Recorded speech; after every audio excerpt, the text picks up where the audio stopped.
সরকার কাঁদে কটি টাকার জন্য। কিছু স্থাপনা ধ্বংস হয়েছে, কিছু ঘরবাড়ি পুড়েছে, কিছু ঘরবাড়ি নষ্ট হয়েছে, সেজন্য সরকার কাঁদে।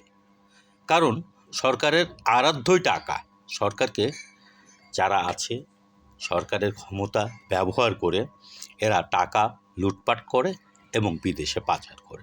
সুতরাং এদের চিন্তা চেতনাটা এই টাকার মধ্যেই সীমিত।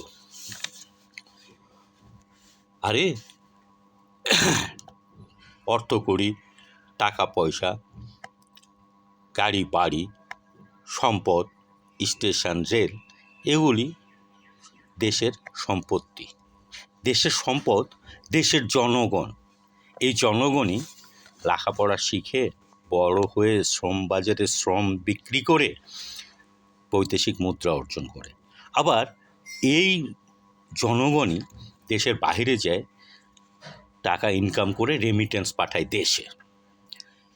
যারা টাকা রোজগার করে, যারা টাকা ইনকাম করে, যারা টাকা বানায়, তাদের জন্য আমাদের সরকার কাঁদে না। সরকার কাঁদে টাকার জন্য। যারা টাকা বানায়, যারা টাকা ইনকাম করে, তাদেরকে সরকার পারলে খুন করে। আরে জনগণ দেশের সম্পদ, টাকা দেশের সম্পদ নয়, গাড়ি বাড়ি দেশের সম্পদ নয়।